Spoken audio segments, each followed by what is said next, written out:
নমস্কার, আপনাদের সবাইকে অ্যারাইজ নায়কের ক্লাসরুমে স্বাগত জানাই। আমি পার্থরাজ মিশ্র, শিক্ষক, অমর শ্রী রঘুনাথ স্কুল।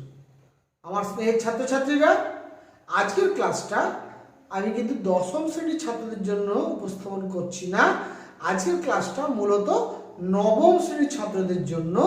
আমি যে বিগত কয়েকদিন ধরে ভূপৃষ্ঠের কোন স্থানের অবস্থান নির্ণয় অর্থাৎ অক্ষাংশ দ্রাঘিমাংশ চ্যাপ্টারটা পড়ছি, সেই অক্ষাংশ দ্রাঘিমাংশ চ্যাপ্টারের অন্তর্গত একটা অত্যন্ত ইন্টারেস্টিং এবং খুব সুন্দর গুরুত্বপূর্ণ একটা জিনিস, সেটা কি সময় ও দ্রাঘিমা নির্ণয় করার অঙ্ক, যেটাকে আমরা ভূগোলের অঙ্ক বলে থাকি। ভূগোলের অঙ্ক মানে কি? অক্ষাংশ এবং দ্রাঘিমাংশ রিলেটেড বিভিন্ন ধরনের ম্যাথমেটিক্স। তা এই অঙ্কটা শিখতে গেলে আমাদের প্রথমে কতগুলো নিয়ম কানুন জেনে নিতে হবে। আজকের ক্লাসে আমি সেই নিয়ম কানুনগুলো তোমাদের জানাবো এবং নিয়ম কানুনগুলো জানানোর পর একটা অঙ্ক তোমাদের কোষে দেখাবো, কেমন করে এই অঙ্কটা কষতে হয়, কি ভাষা লিখতে হয়, কেমন ভাবে স্টেপ বাই স্টেপ করতে হয়, এই পুরো ব্যাপারটা আজকের ক্লাসে তোমাদের শেখাবো। অর্থাৎ এটা কিন্তু খুব ইন্টারেস্টিং একটা ক্লাস এবং খুব ইম্পর্টেন্ট একটা ক্লাস। তাই আশা করব তোমরা কিন্তু পুরো ভিডিওটা মন দিয়ে দেখবে, এটা আমার অনুরোধ থাকবে। সেই সঙ্গে ক্লাসটা শুরু করার আগে আমার বিনম্র অনুরোধ থাকবে, এখনো যারা আমার চ্যানেলটি সাবস্ক্রাইব করেননি দয়া করে চ্যানেলটি সাবস্ক্রাইব করে নেবেন এবং অবশ্যই বেল আইকনটি ক্লিক করে অল নোটিফিকেশনটি অন করে নেবেন। এর পাশাপাশি আরেকটা গুরুত্বপূর্ণ কথা বলে রাখি, আমার এই বোর্ডে যা যা লেখা আছে, এই লেখাটা যদি তোমাদের ভিডিওটাতে অস্পষ্ট মনে হয় তাহলে তার পরিবর্তে একটা ব্যবস্থা আমি রাখি। সেই পরিবর্ত ব্যবস্থাটা সকলকে জানানোর জন্য বলি, তোমরা কিন্তু এই যে বোর্ডটা দেখতে পাচ্ছ, এই বোর্ডের একটা ছবি আমি গুগল ড্রাইভে আপলোড করে সেই গুগল ড্রাইভের লিঙ্কটা আমি কিন্তু প্রত্যেকটা ভিডিওর ডেসক্রিপশন বক্সে এবং পাবলিক কমেন্ট বক্সে দিয়ে দিই। ফলে তোমরা যদি স্পষ্টভাবে দেখতে না পাও তাহলে কিন্তু তোমরা ওই ডেসক্রিপশন বক্সের যে গুগল ড্রাইভের লিঙ্কটা, ওই লিঙ্কটা ক্লিক করলে তোমরা এই বোর্ডের লেখাগুলো সব স্পষ্টভাবে দেখতে পাবে। অর্থাৎ এটা তোমাদের কাছে নোটের মতো একটা জিনিস। তোমরা এই বোর্ডের লেখাগুলোকে ওই গুগল ড্রাইভের লিঙ্কটাকে ক্লিক করে তোমরা তোমাদের ভূগোল খাতায় লিখে নেবে, তাহলেই কিন্তু ভূগোলের অঙ্ক কষার নিয়মগুলো তোমাদের কাছে স্পষ্টভাবে জানা হয়ে যাবে। বোঝা গেল কথাটা? এই কথাটা কিন্তু সবারই অবগতির জন্য আমি জানালাম। এবারে আমি কিন্তু মূল আলোচনায় চলে আসি। মূল আলোচনাটা করার আগে একবার দেখে নিতে বলবো যে আজকের ক্লাসের শিখন উদ্দেশ্যগুলো কি কি, অর্থাৎ আজকের ক্লাসটাতে আমরা কি কি জিনিস শিখবো একটু ভেঙে ভেঙে দেখে নিই। প্রথমে যেটা শিখবো, সময় নির্ণয়ের অঙ্ক করার নিয়মগুলো আমরা জানবো। প্রথমে আমাদের নিয়মগুলো না জানলে আমরা অঙ্ক করতে পারবো না, তাই সময় নির্ণয় করার যে অঙ্কগুলো আজকে আমরা করা শিখবো তার নিয়মগুলো জানবো। 2 নম্বর শিখার উদ্দেশ্য কি না, দ্রাঘিমার পার্থক্য বের করার নিয়ম এবং পদ্ধতি। দ্বিতীয়ত কি জানবো, দ্রাঘিমার পার্থক্য বের করার নিয়ম এবং পদ্ধতি। 3 নম্বর শিখার উদ্দেশ্য কি না, 1 ডিগ্রি দ্রাঘিমার পার্থক্যে সময়ের পার্থক্য কেন 4 মিনিট হয় সেটা কিন্তু আমি তারপরে আলোচনা করব, যাতে তোমাদের মনের মধ্যে কোনো কনফিউশন না তৈরি হয়। আর 4 নম্বর শিখার উদ্দেশ্য হচ্ছে সবশেষে আমরা নির্ণয় স্থানের সময় কিভাবে নির্ণয় করা যায় সেটাও কিন্তু তোমাদেরকে অঙ্ক কষে দেখাবো। এই কটা ধাপে আমরা পুরোপুরি ভূগোলের অঙ্কটা কষা শিখে নেব। এখানে বলে রাখি, আজকের ক্লাসে আমি সময় নির্ণয়ের অঙ্ক করছি। এই সময় নির্ণয়ের অঙ্কের ঠিক বিপরীত নিয়মগুলো হচ্ছে দ্রাঘিমা নির্ণয়ের অঙ্ক। আমি দ্রাঘিমা নির্ণয়ের অঙ্ক কষার নিয়মটা আরেকদিন তোমাদের বলবো। আজকের ক্লাসটা কিন্তু মূলত সময় নির্ণয় করার অঙ্ক। চলে এসো, প্রথমে বোর্ডটাকে দেখো, বোর্ডের মধ্যে সব নিয়মগুলো লিখে দিয়েছি আমি। লক্ষ্য করে দেখো, সময় নির্ণয়ের অঙ্কের নিয়মাবলী। প্রথম নিয়মাবলী কি না, গণিতের ভাষা, অর্থাৎ ভূগোলের যে অঙ্ক পরীক্ষায় পড়ে সেই অঙ্কগুলোর প্যাটার্নটা কেমন হয়, ভাষাটা কেমন হয়, একটু লক্ষ্য করে দেখো। সাধারণত দুটি স্থানের দ্রাঘিমার মান দেওয়া থাকে। আমি আবারও বলছি, যে কোনো দুটি স্থানের দ্রাঘিমার মান দেওয়া থাকে। ওই যে দুটি স্থান, ওই দুটি স্থানের মধ্যে যে কোনো একটি স্থানের সময় দেওয়া থাকবে, অপর স্থানটির সময় নির্ণয় করতে হবে। এইটা হচ্ছে প্যাটার্ন।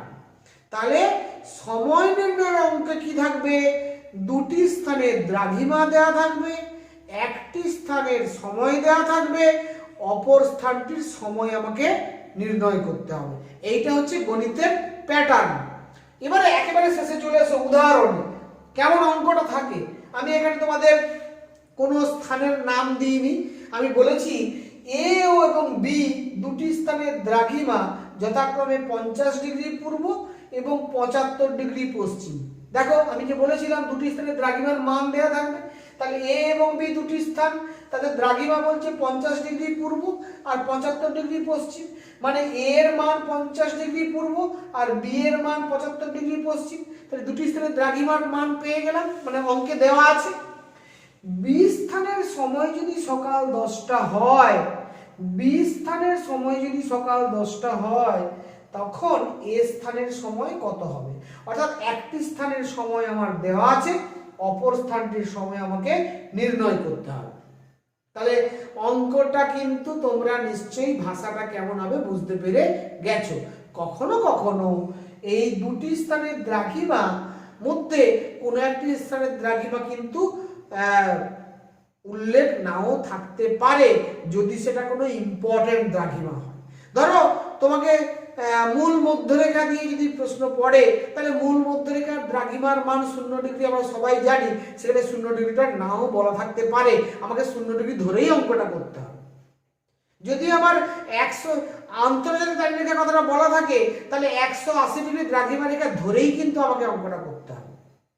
তাহলে ইম্পর্টেন্ট দ্রাঘিমা রেখাগুলোর ক্ষেত্রে কখনো কখনো দ্রাঘিমার মান উল্লেখ নাও থাকতে পারে, আমাকে কিন্তু সেক্ষেত্রে ওই নির্দিষ্ট দ্রাঘিমার মানটা ধরে নিতে হবে। তাহলে অঙ্কের প্যাটার্নটা নিশ্চয়ই বুঝে গেছে। এবারে এই অঙ্কটাকে আমরা সবার প্রথম যে কাজটা করব অঙ্ক কষার ক্ষেত্রে, এটা করবো বোঝার সুবিধার্থে প্রথমে একটা ছবি এঁকে নেব, অর্থাৎ অঙ্কটাকে ছবিতে রূপান্তরিত করে নেব। অঙ্কটাকে ভালো করে বোঝার জন্য আমরা অঙ্কতে যা যা বলা আছে সেই অনুযায়ী একটা ছবি এঁকে নেব। কি ছবি এঁকেছি? আমি অ্যাকচুয়ালি একটা সরলরেখা এঁকেছি। এই সরলরেখার একেবারে এই প্রান্তটাকে বলছি 180 ডিগ্রি পূর্ব দ্রাঘিমা রেখা, এই প্রান্তটাকে বলছি 180 ডিগ্রি পশ্চিম দ্রাঘিমা রেখা, গতদিন ক্লাসে যেটা বলেছিলাম আমি। তাহলে এর ঠিক মাঝখানে আছে মূল মধ্যরেখা। তাহলে মূল মধ্যরেখার মান 0 ডিগ্রি আমরা সবাই জানি। এই মূল মধ্যরেখা থেকে পূর্ব দিকের নাম পূর্ব গোলার্ধ, মূল মধ্যরেখা থেকে পশ্চিম দিকের নাম পশ্চিম গোলার্ধ। এবারে অঙ্কে কি বলা আছে? এ এবং বি দুটি স্থানের দ্রাঘিমা যথাক্রমে 50 ডিগ্রি পূর্ব এবং 75 ডিগ্রি পশ্চিম। তাহলে এর দ্রাঘিমার মান 50 ডিগ্রি পূর্ব আর বি দ্রাঘিমার মান 75 ডিগ্রি পশ্চিম যথাক্রমে যেহেতু বলা আছে। তাহলে দেখো আমি এখানে কি করেছি, পূর্ব মানে পূর্ব গোলার্ধে হবে, তাই এখানে কি করেছি একটা অ্যাপ্রক্সিমেটলি 50 ডিগ্রি দ্রাঘিমা রেখার একটা জায়গা নির্ধারণ করেছি, তার নিচে এ বলে কথাটা লিখেছি। আবার বি স্থানের দ্রাঘিমা 75 ডিগ্রি পশ্চিম, তাই পশ্চিম গোলার্ধে আমি একটা 75 ডিগ্রি দ্রাঘিমা অঙ্কন করেছি এবং তার নিচে বি লিখেছি। অঙ্কে বলা আছে বি স্থানের সময় যদি সকাল 10টা হয়, বি স্থানের সময় সকাল 10টা হয়, তাহলে এ স্থানের সময় আমাকে নির্ণয় করতে হবে, জিজ্ঞাসা চিহ্ন দিয়ে রেখেছি। অর্থাৎ আমি এ স্থানের সময় নির্ণয় করব। তাহলে দুটো স্থানের দ্রাঘিমা দেওয়া আছে, একটা স্থানের সময় দেওয়া আছে, অপর স্থানের সময় আমাকে নির্ণয় করতে হচ্ছে। এক্ষেত্রে লক্ষ্য করে দেখো, নির্ণেয় স্থানটি, যে স্থানটির সময় আমাকে নির্ণয় করতে হবে, সেই স্থানটি কিন্তু পূর্ব দিকে অবস্থিত আপেক্ষিকভাবে, বি স্থানের তুলনায় পূর্ব দিকে অবস্থিত। এইটা বোঝানোর জন্য এই ছবিটা খুব ইম্পর্ট্যান্ট।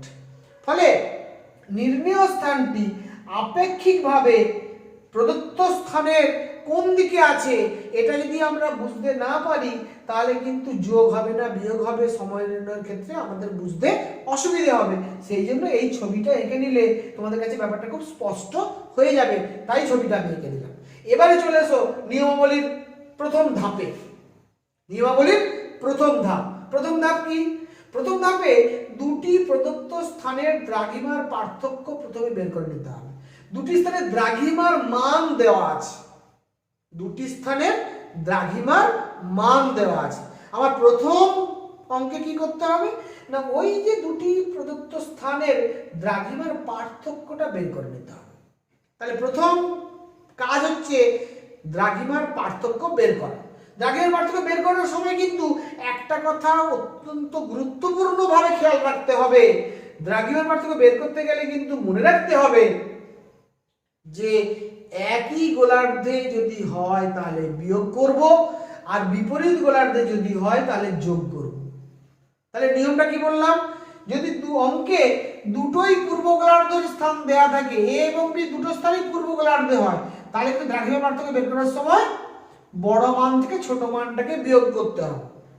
আর যদি দুটো বিপরীত গোলার্ধে হয় তাহলে কিন্তু যোগ করতে হবে। এই কথাটা কিন্তু মনে রাখবে, দ্রাঘিমার পার্থক্য বের করার ক্ষেত্রে এই নিয়ম প্রযোজ্য।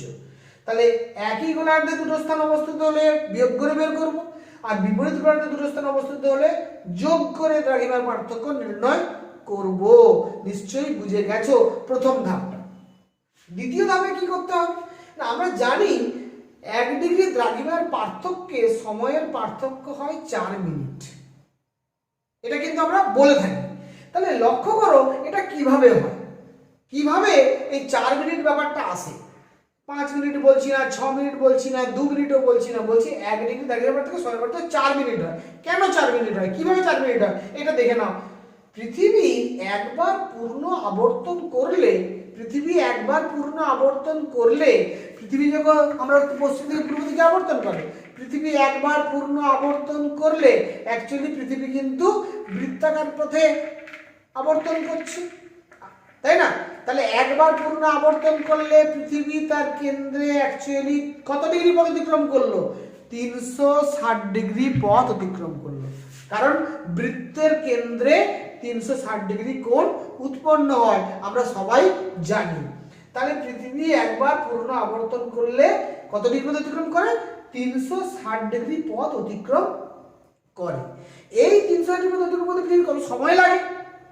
এই 360 ডিগ্রি পথ অতিক্রম করতে পৃথিবী কত সময় নেয় না, আমরা জানি প্রায় 24 ঘন্টা। 24 ঘন্টা মানে কত মিনিট না, 24 গুণিত 60 মিনিট। তাহলে 360 ডিগ্রি পথ অতিক্রম করতে পৃথিবীর সময় লাগে 24 গুণিত 60 মিনিট।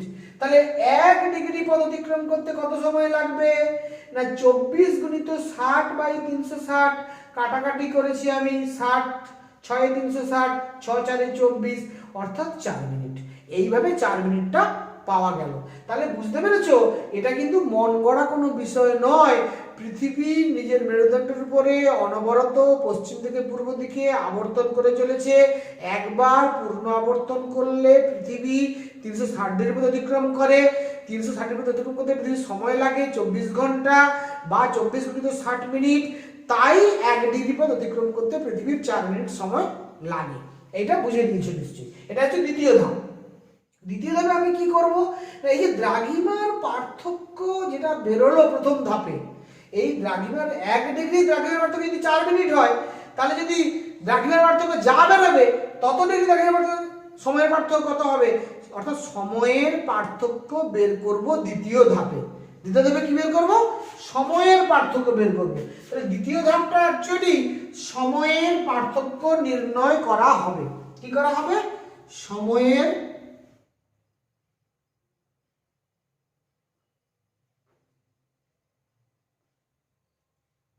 পার্থক্য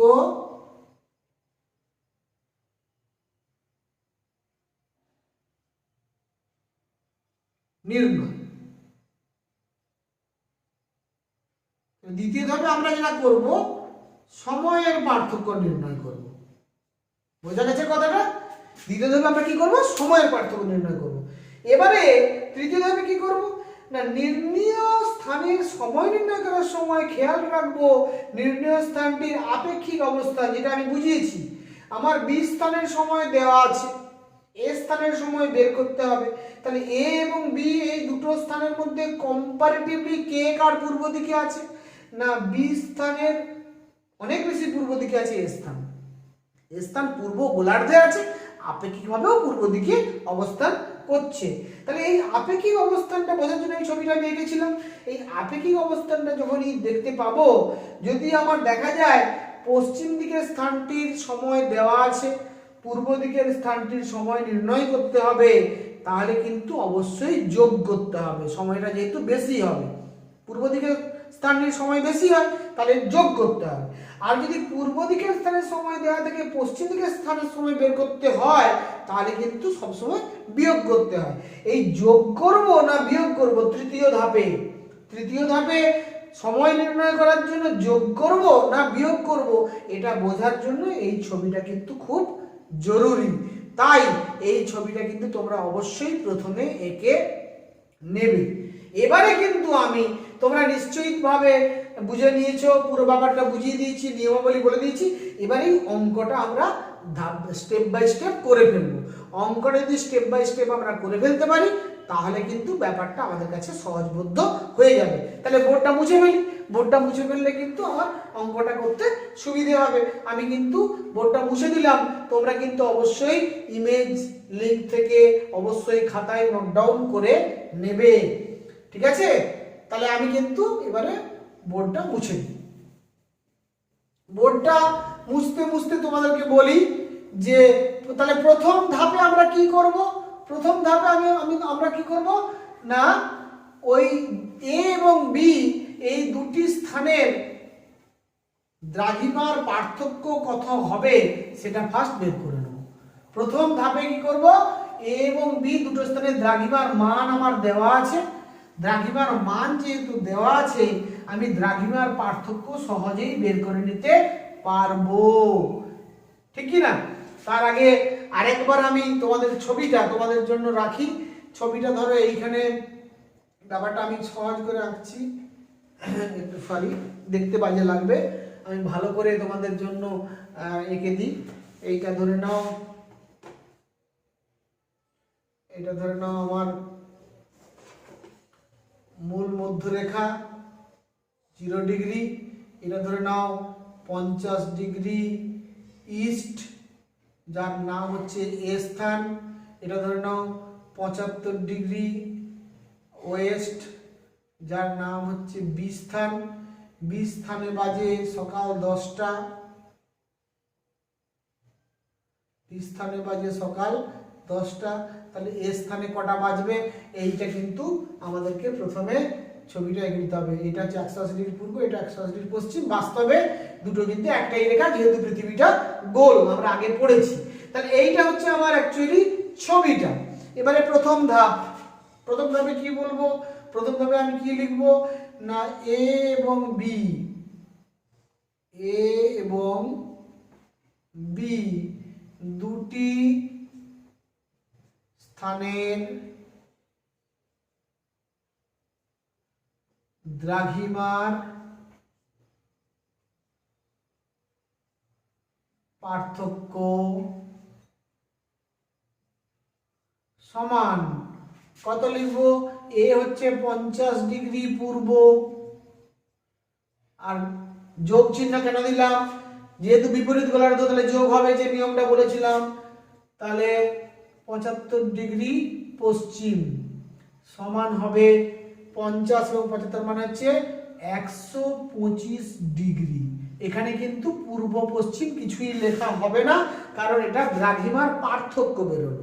কি বেরোলো? এটা দ্রাঘিমার পার্থক্য বেরোলো। এবারে আমি দ্বিতীয় ধাপে যাব। এটা হচ্ছে প্রথম ধাপ, এটা প্রথম ধাপ। দ্বিতীয় ধাপে কি লিখবো? আমরা জানি,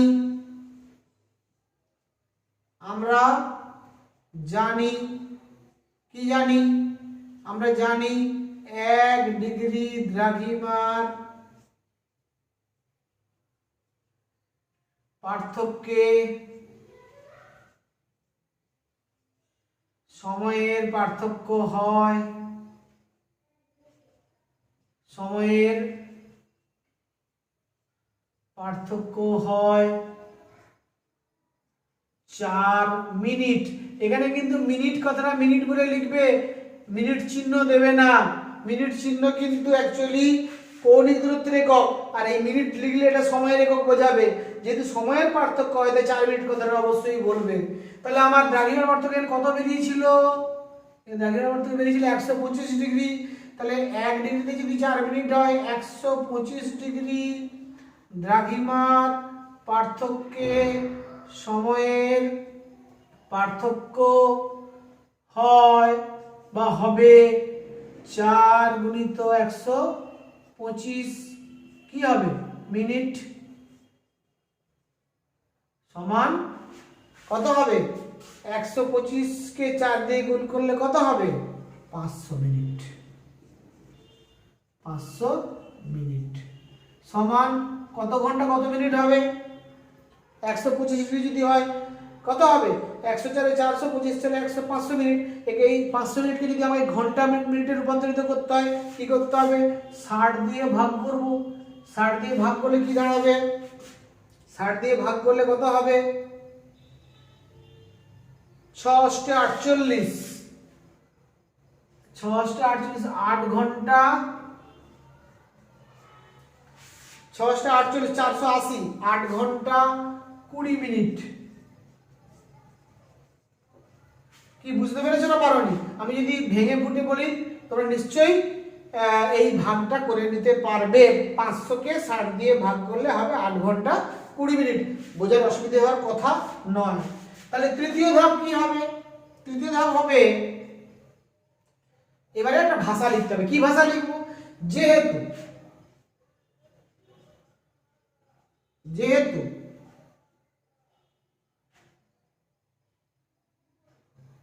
এ স্থানের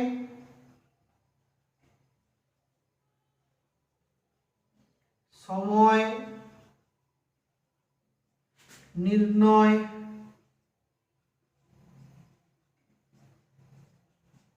করতে হবে এবং এ স্থানটি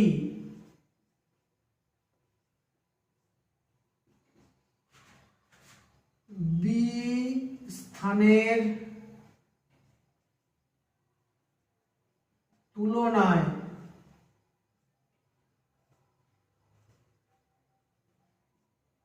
আপেক্ষিকভাবে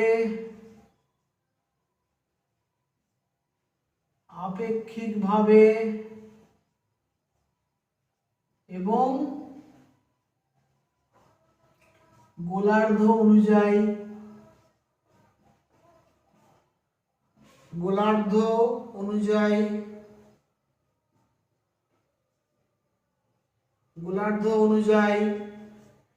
পূর্ব দিকে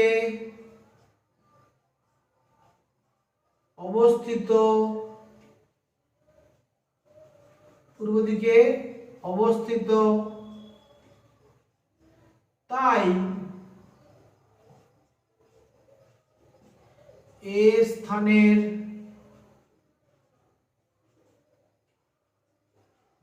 সময় অবশ্যই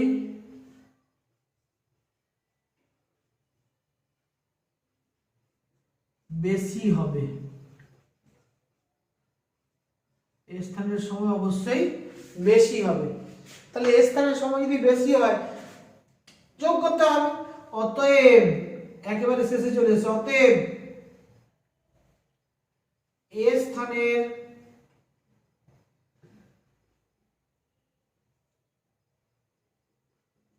সময় সমান কি ছিল? আমাদের ছিল এ স্থানে সকাল 10টা, সকাল 10টা যুক্ত সময়ের পার্থক্য বেরিয়েছে 8 ঘন্টা 20 মিনিট যুক্ত 8 ঘন্টা 20 মিনিট সমান কি দাঁড়াবে কত 10টার পরে 8 ঘন্টা গুণ কোথায় সময় 11টা 12টা 1টা 2টো 3টে 4টে 5টা 6টা 8 ঘন্টা হয়ে গেল। তাহলে সন্ধ্যা 6টা 20 মিনিট সমান দাঁড়ালো সন্ধ্যা 6টা 20 মিনিট। তাহলে বি স্থানে যখন সকাল 10টা তখন এ স্থানের সময় কত হবে সন্ধ্যা 6টা 20 মিনিট। এইটা হয়ে গেল আমার অ্যান্সার। তাহলে কি বুঝতে অসুবিধা থাকলো? আমার মনে হয় আর বুঝতে অসুবিধে থাকার কথা নয়। আমি যেভাবে ভেঙে ভেঙে ব্যাপারটা তোমাদেরকে বুঝিয়েছি আর কোনো অসুবিধে থাকার কথা নয়। এরপরেও তোমাদের যদি কোথাও বুঝতে অসুবিধে হয় তোমরা অবশ্যই কমেন্ট বক্সে লিখে জানাবে। যদি ভিডিওটা তোমাদের ভালো লাগে তাহলে অবশ্যই লাইক শেয়ার এবং সাবস্ক্রাইব করবে, এবং এখনো যারা সাবস্ক্রাইব করেননি তাদেরকে আরেকবার অনুরোধ করব আপনারা দয়া করে সাবস্ক্রাইব করে নিয়ে বেল আইকনটি ক্লিক করবেন এবং অল নোটিফিকেশনটি অন করে নেবেন। এই কথা বলে সবাইকে যথাযোগ্য স্থানে সম্মান শ্রদ্ধা এবং আমার স্নেহের ছাত্রদের ভালোবাসা জানিয়ে আজকের ক্লাস এখানেই শেষ করছি। Thank you very much.